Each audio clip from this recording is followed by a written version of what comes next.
Hello everybody, welcome to a different installment of JayEmm on Cars. This week I thought I would do a little bit of a behind the scenes meets a how-to tutorial video, and I was going to show you guys the tips and techniques that I've learned over the past year for shooting car content for YouTube. And hopefully if you want to do the same thing yourself, you can take basically my hard-learned lessons and hopefully save yourselves a little bit of time and use what I think is a relatively foolproof method to try and get some half-decent content shot. So, first things first is we do need to talk about your equipment. The main piece of kit that we of course use is the camera, and unfortunately I can't really show you a picture of the camera because that's what we're using to film at the moment, but it is a Sony a7S II.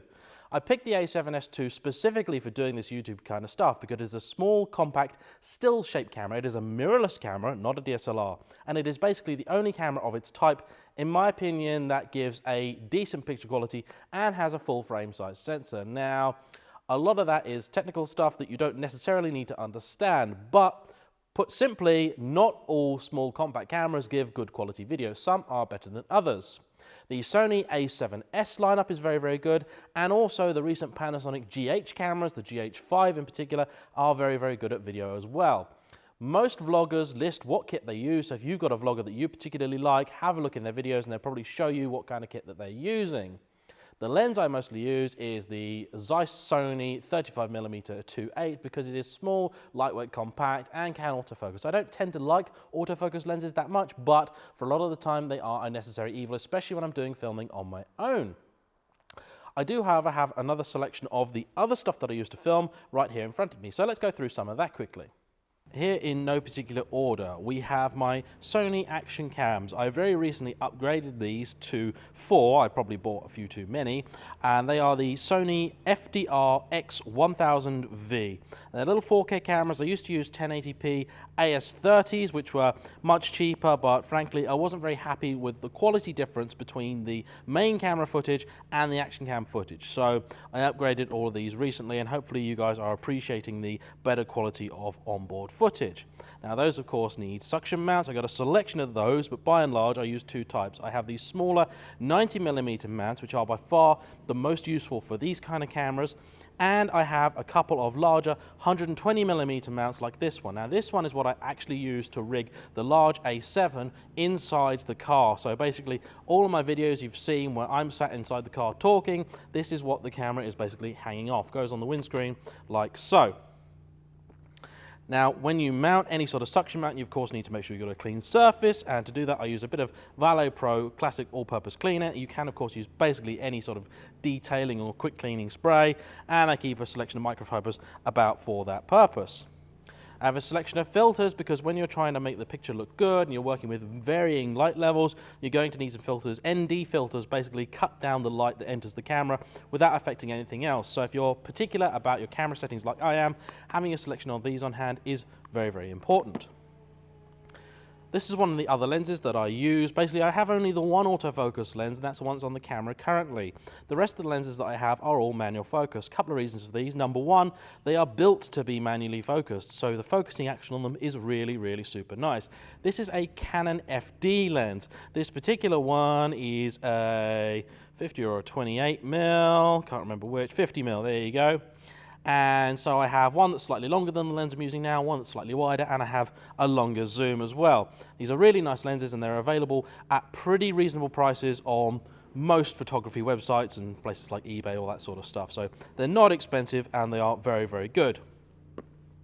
We have here the little strap. This is what I use to mount the action cams on my head for those very, very fetching head cam moments. And we have here a selection of little powdered milk bottles from Auntie Pam's Sweet Shop in Bury St Edmunds, because when you're out filming stuff, you will basically get a bit low on sugar, and they're really tasty. Nom, nom, nom, nom, nom.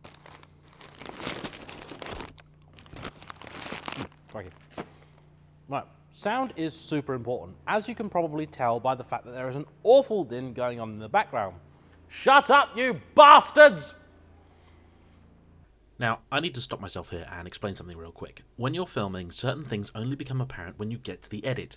In this case, my lovely radio microphone did its job so well, you can hardly hear the racket being made next door. Seriously, someone was cutting up tiles and it was incredibly loud even inside the shed. And that just goes to prove how important a decent radio microphone is. Sadly, it also makes me look a little bit like a loony because I genuinely expected the sound to intrude on the recording a little bit more than it actually did. Now, the very first few videos that I did, I didn't really have any extra mic stuff for the camera. Now I have 3 microphones effectively for this camera.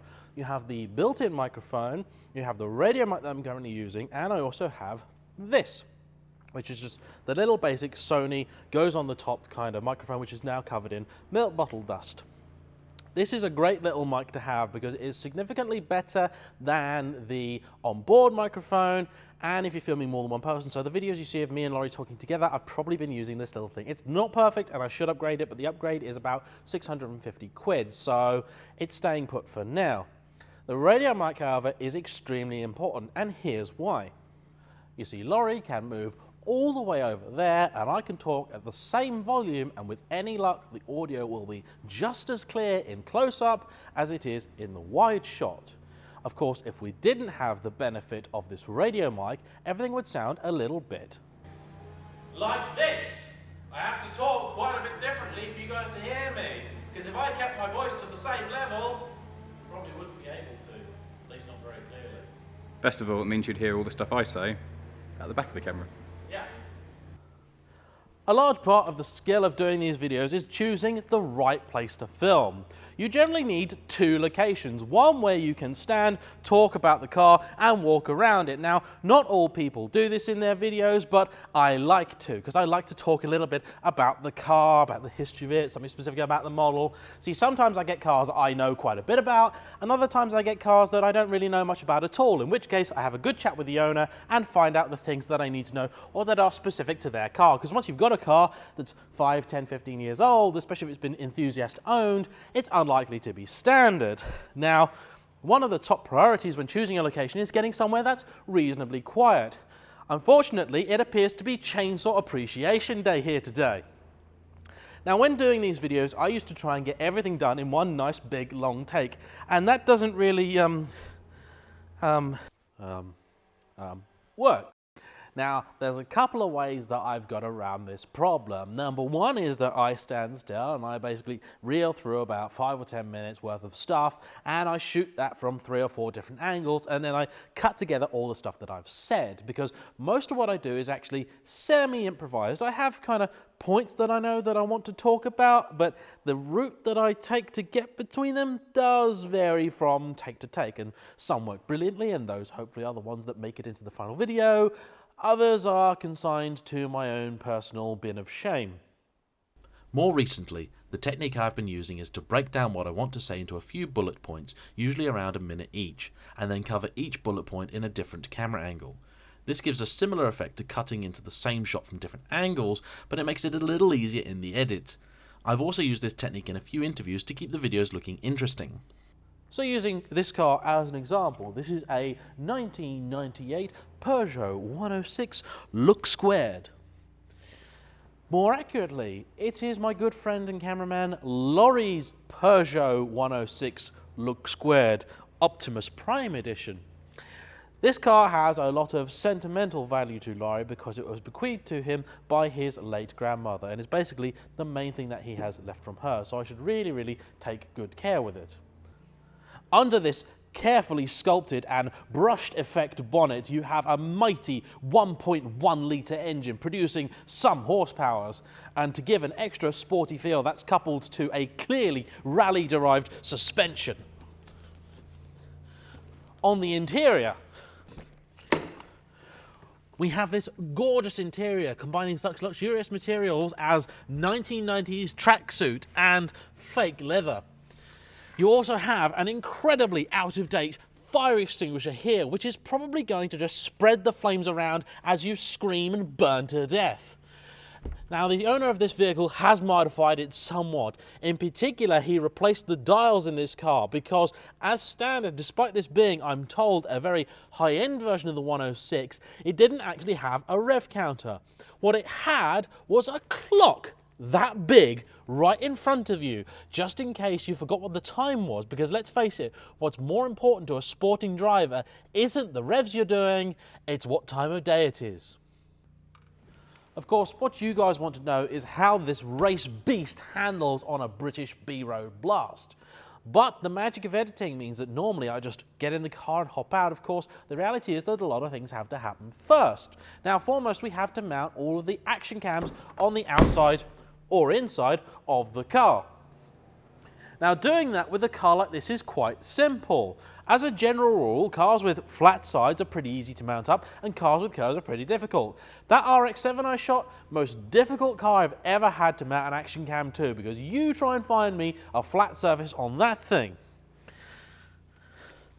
So, the things you need are your action cam, what I have already put on the small mount. You need your microfiber cloth, and you need a little bit of cleaning product. I am, as previously mentioned, using Valipro's classic all-purpose cleaner. Of course, when you get cars that people are very, very fanatical about keeping clean, they'll probably bring their own detailing stuff, or you may want to mention to them what you're going to be doing to the car in advance. Now, I try and find somewhere that I can have all of my action cameras on the car, and I don't like to see the cameras in the shots where it's avoidable.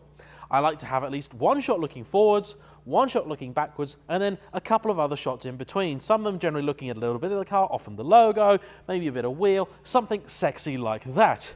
Now, in this car, one of the defining features is the small Optimus Prime vinyl on the side. So we need to get an action cam down here, and I think with the small amount, we've got just enough room to get that down here. Now, this is pretty filthy because it's just come from the latest installment of the World Rally Championship. So we got to wipe off a little bit of this, I think what they call it in the classic car world, the patina, off the side of the car. So we may be devaluing it when we do that, but we'll also be lightening it because race car bro.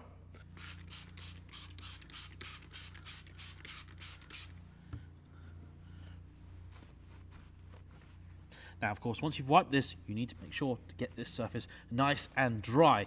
A dry, clean surface is going to get you the best possible surface to mount your vacuum cup on.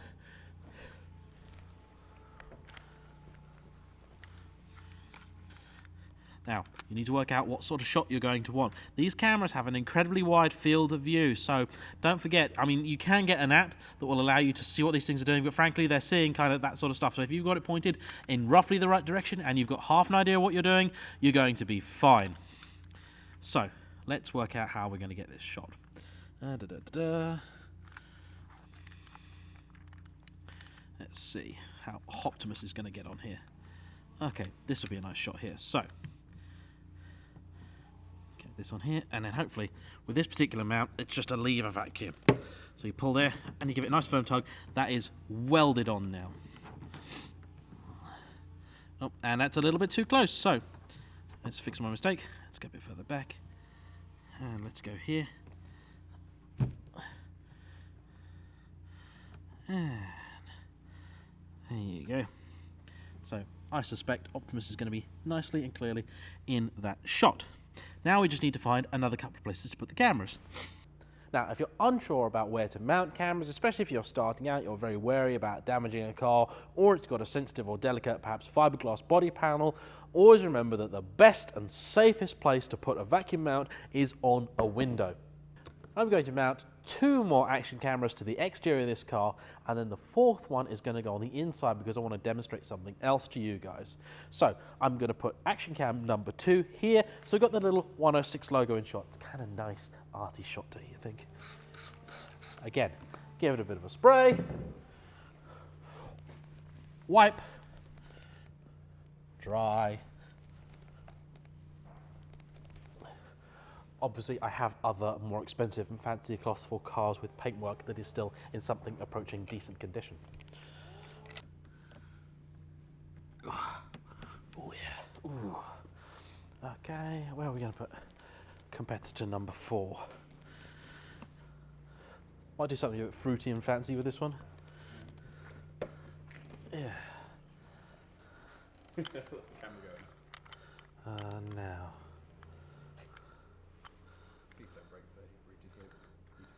The heated rear windscreen. So you can do this with big cars,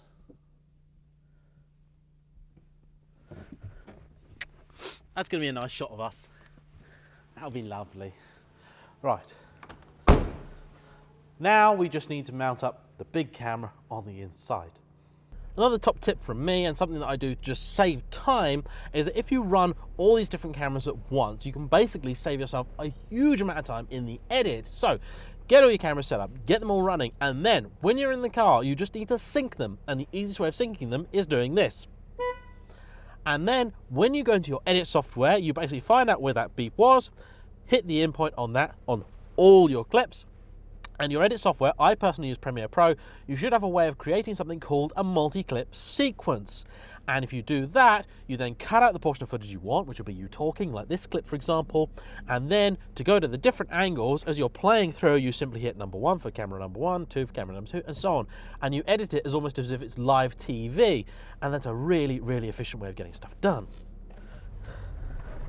And one way I do things a little differently to most YouTubers, and it's completely up to you to decide which method you prefer, is that I run my larger camera for my in-car shots, because you get a much, much better quality of image, and you can be a little bit more selective about the picture that you get.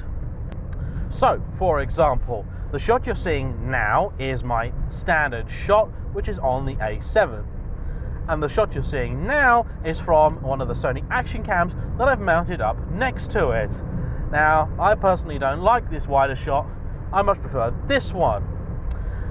Now, you can also notice a sound difference. So I'm now going to cut the audio to the action cam. Now, you'll probably notice a drastic difference in sound quality.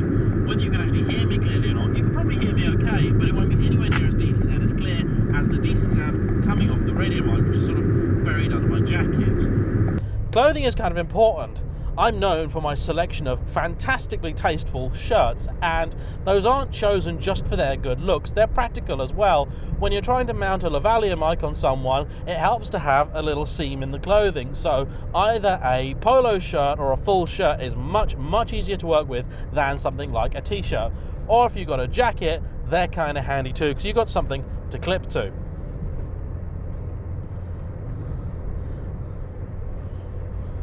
In it. Yeah, suspension's really comforting. It's really quite soft. You know, I think the ride is maybe part rally car, you know, part sort of special stage warrior, and part Rolls Royce, really. I knew you were going to mention the bloody Rolls.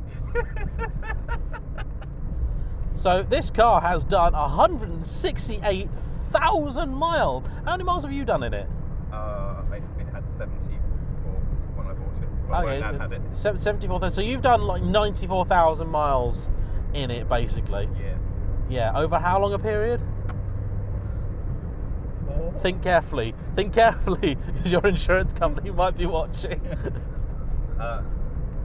There's a lot of miles in this car. It's 4 or 5 years. I can't remember. 4 or 5 years. Let's say 5. Yeah, go 5 years. Okay, so the car has quite skinny tyres, but yeah, it's kind of fun on these sort of little roads. I can see how the car would be quite tiring on it. Yeah, I was in 5th already. I think the noise as well on the motorway is going to be, yeah. So the gearing is just like a Honda Civic Type R. There you go.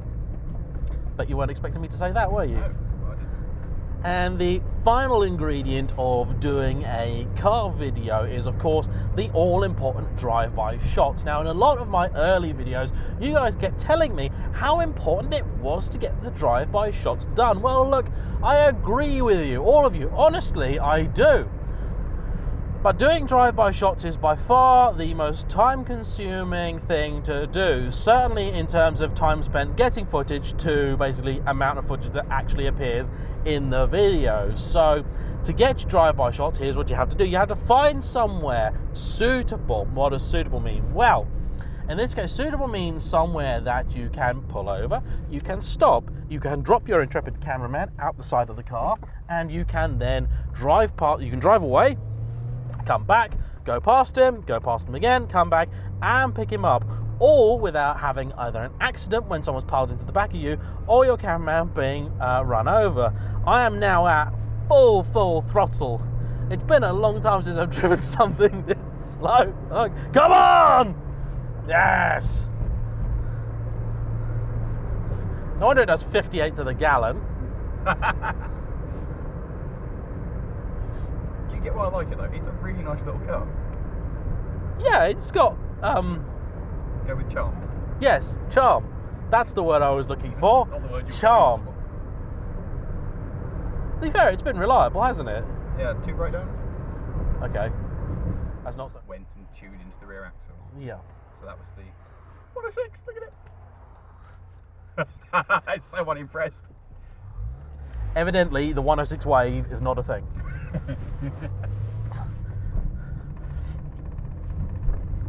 So you see, with the magic of editing now, what you can do is you can get this shot and you have just a nice drive-by, this lovely little autumnal scene. And it's a great way to end a video too.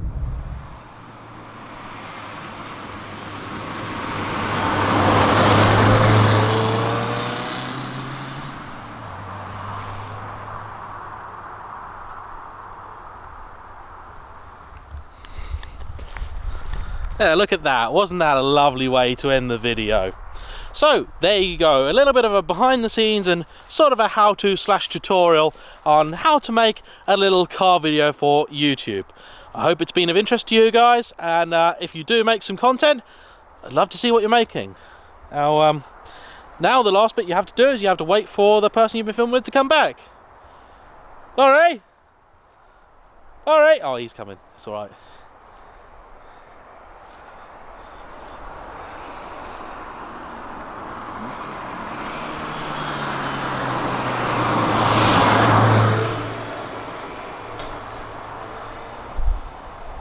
Oh, you bastard. Subscribe. Send help.